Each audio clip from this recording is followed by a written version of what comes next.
All right, so what is an alcoholic beverage? Well, an alcoholic beverage is considered at 12 ounces of beer, 5 ounces of wine, and 1.5 ounces of spirits, which includes whiskey, rum, liquor, things of that nature. So when you're at a bar and someone says, hey, you want a shot? That's what they're talking about. So that little 1 ounce glass of shot glass that you drink from, that would be considered an actual serving of alcohol. So what is BAC and what its limits? All right, BAC is considered blood alcohol concentration within your blood itself. So how much blood and how much alcohol within that blood do you have? So what is the limit in Texas? The limit in Texas is 0.08. Now, when I was a kid back in the 1980s, it was 0.16, but today it's half that at 0.08. So what is a complied consent law of Texas? Well, in Texas, anytime you get a driver's license, the implied consent law in Texas states that if you are arrested by an officer who has probable cause to believe that you have been driving while intoxicated, you automatically consent to one or more chemical tests to measure your blood alcohol content. That could either be through a breathalyzer or direct withdrawal from your vein in order to get that blood. Now, refusal to a breathalyzer test or from a blood withdrawal, it's an automatic 180-day suspension of your license. Okay, so you want to be very careful because when you go into that DPS office and you get your license and you sign that form, you are consenting to a blood alcohol test anytime a police officer has probable cause. How do they get probable cause? Usually through a field sobriety test. They can smell alcohol in your breath, the way you drive. Any of these things can give them probable cause to pull you over and suspect you of drinking and driving. So be ready for that. All right, what is DWI and what is DUIA? Well, DWI applies to those, or to anyone really, who has drank alcohol to an intoxicated level. So if your blood alcohol level is 0.08 or higher, you are considered DWI. Regardless of age, you could be a minor and still get a DWI. However, if you're under the age of 21 and you have any detectable amount of alcohol in your system whatsoever, you'll be charged with a DUIA, driving under the influence of alcohol by a minor. So if you had one drink, a sip of alcohol, anything that can make it a detectable amount and it shows, you'll be charged with a DUIA if you're under the age of 21. All right, so how much can you drink before you're considered DWI? Well, for males and females, it's different. Okay, anatomically speaking, men tend to have a larger liver, and so therefore they process alcohol a little bit different. And then also your weight has an effect on how much alcohol you can drink, because the more you weigh, the more blood you have in your system, and therefore it's enough to dilute the alcohol to a lower percentage. Okay, so let's just make an example real quick. Let's say you're a female and you weigh roughly 140 pounds. How many drinks can you have before without being DWI? And it shows here right on the chart, one drink will put you right there in the danger zone, and if you were to have two, you'd be over the legal limit. Okay, same thing with men. If you weigh 160 pounds, the most you could drink is one, because once you have two, you may be over the legal limit. So you got to be very, very careful. All right, so it doesn't take much alcohol in order for you to be over the legal limit. So if you ever go to a bar or to a club, let's say you're in college, or even to a party in high school, and you see people drinking there and you just have one drink, you have to understand that you can be very, very close to that limit of 0.08, so it doesn't take much. So anytime you're on a Friday night and you drive past a big nightclub and you see that parking lot full of cars, well, the odds are a lot of those cars that will be utilized later that evening will probably have a DWI driver, because it does not take much in order for you to be considered DWI. So anytime you go to a club, they have a bar in every single corner of that club. They got shot girls and people walking around offering you drinks, different type of drinks that they make, margaritas and things of that nature, where they put more than one shot inside the margarita. And then of course the different type of drinks you have, right? Because men usually drink beer, but women usually drink malt liquor, which is the flavored alcohol, right? So like Smirnoff Ice, watermelon, apple, things like that, those have more alcohol in it than that of a regular beer. So you got to be very careful, right? So be wary of how much you're allowed to drink before you consider DWI, all right? Because it's not very much. So same thing when you become an adult and you're over the age of 21 and you go to Olive Garden and you have a glass of wine with your meal. You have to realize, how much do I weigh? How much have I drank? is an MIDWI, and of course, any amount of alcohol, one drink can affect your ability to drive. So just know that it'll actually have an effect on your ability to drive, even with just one drink. Okay, so how does alcohol affect my body? Okay, so 2 beers, obviously, loss of judgment, trouble doing 2 tasks at the same time, multitasking. 3 beers, reduced coordination, the ability to track and move objects, difficulty steering. 4 beers, trouble controlling speed, difficulty processing information and reasoning. 5 beers, markedly slower reaction time, difficulty staying in lane and braking when needed. And then obviously, any more than that, 7 beers, you have a serious difficulty controlling the car and focusing on the driving. All right, so how is alcohol eliminated from the body?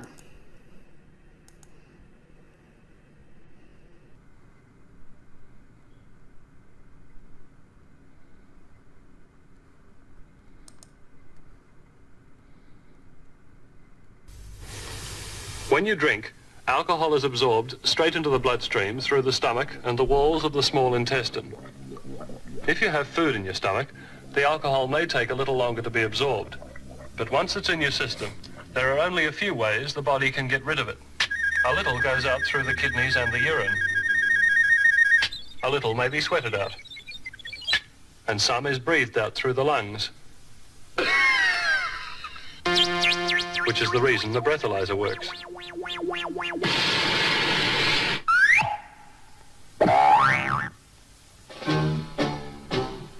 But most of it, over 90%, must be got rid of through your liver, which breaks it down and burns it up. If you've got a healthy liver, it will only get rid of the alcohol contained in about 1 normal-sized drink per hour. That means 1 glass of beer, 1 small glass of wine, or 1 nip of spirits per hour. It can't work any faster. Nothing will speed it up.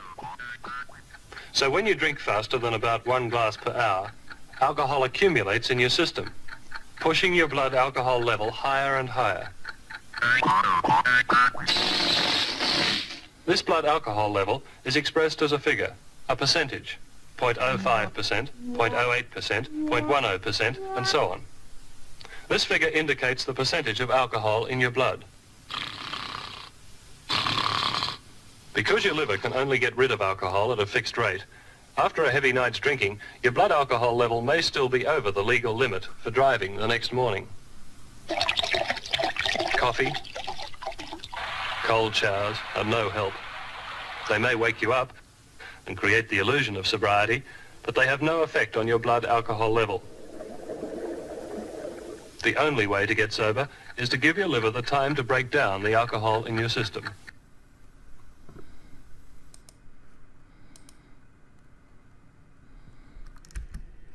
All right, so why do teens drink alcohol? Ultimately because of peer pressure. That's one of the main reasons teens drink alcohol today.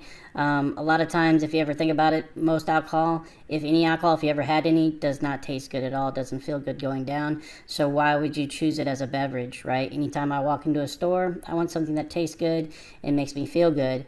It's definitely not alcohol. So peer pressure has a big role when it comes to teens and drinking alcohol. So let's watch this quick video. When you're a teenager, you're constantly bombarded with good and bad advice, life lessons, homework, chores, and peer pressure. Often that pressure comes in the form of drugs and alcohol. It can be very difficult to say no at this age because you're afraid others will think you're lame or that you might get rejected by some of your peers. Even though you might know the real dangers of using drugs and alcohol, you still might have a hard time saying no. Well, the key to saying no is to practice what you'll say before you get in a situation where you're offered drugs or alcohol. That way, when the time comes, you're ready. Take some of these peer pressure related statements, for instance. Come on, everybody's doing drugs. Your response? I think plenty of people aren't doing drugs. Anyway, it's not right for me. Perfect. Here's another one. Hey, probably make you feel good. And you say, I already feel pretty good, and I don't want to mess that up. nothing wrong with that. Let's try a few more, like, Dude, if you're my friend, maybe get high with me. your response? I really like you. I just don't like drugs. And let's not forget these. Come on, dude. Nobody will know. And This is really cool stuff, man. you fire back with. I'm not taking any chances. I'd be grounded for life if I got caught. And I know someone who got really sick from that. That's not cool at all. arming yourself with a wide range of reasons not to do drugs or alcohol is a great way to keep yourself free from using a substance that you know can harm you or your friends. You might even set such an example that your peers will respect you and try to emulate you or come to you for advice. So don't be afraid to rehearse your reasons to say no and put them into practice when the time comes.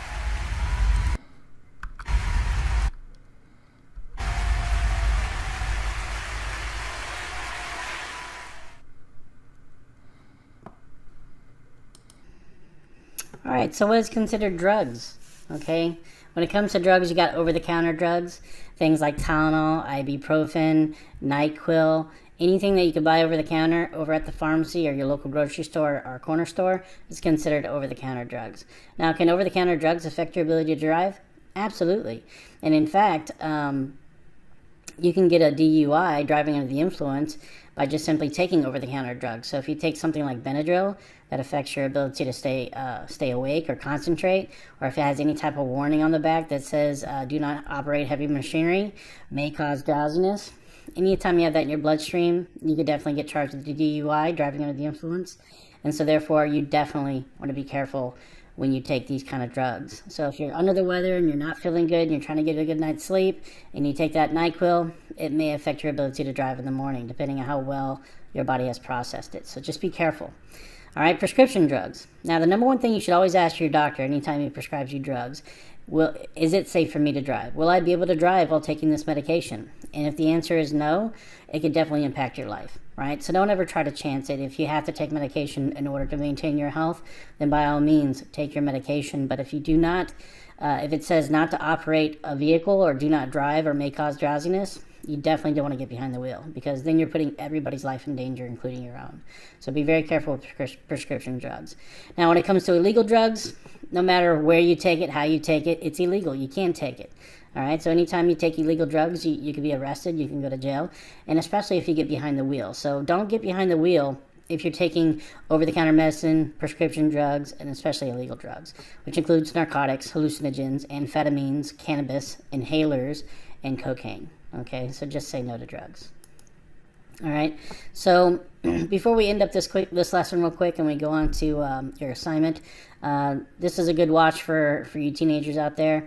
That way, you know what you're worth, okay? So choose your friends wisely. The people you are hanging out with are not your friends. I want you to ask yourself this question. Are they raising you up or pushing you down? Are they helping you grow or holding you back? You have something special inside of you. I can see it. But I feel like the people you hang around, they have their own agendas. And I've had people like this in my life before. People who wanted to get close to me, used me to get what they wanted, and then once they got it, they left. So you can't call everybody your friend. The word friend comes from a European word, friend, meaning to love. These people, they don't love you. They don't belong in your squad. A squad is a team of people who you go to war with. They fight with you. You fight with them. You fight together. See, a true friend isn't somebody who makes your problems disappear, but they are the ones who won't disappear when you face problems. See, fake friends are like shadows. They're around you during the brightest times, but they disappear during the darkest times. So I'm going to tell you this. It's better to walk alone at night than with a fake friend in the light.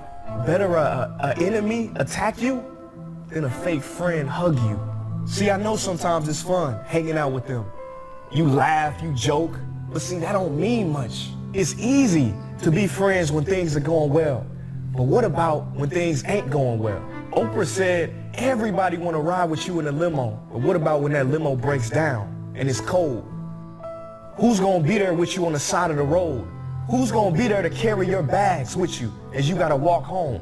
See, I don't want to preach, but your life is dependent on two things: the people you hang out with and the books you read. Do not stunt your growth by hanging out with the wrong crowd. I'm going to say it again. You have a gift inside of you. You got to answer that call. because it's not gonna ring forever. The more time you spend with these people, the less time you're gonna have to bring that gift out. I know you may say it don't matter, they don't affect me. And to that, I wanna ask you this. What's the easiest way to catch a cold? You hang out with somebody with a cold, right? Well, what's the easiest way to catch a negative mindset? You hang out with somebody with a negative mindset. The energy you hang around, it matters. You can't hang around energy vampires. They say people come into your life for a reason, a season, or a lifetime. See, I believe these so-called friends you have, their season has passed. And it's your season now, where you flourish, where you grow, and you become exactly who you were always meant to be.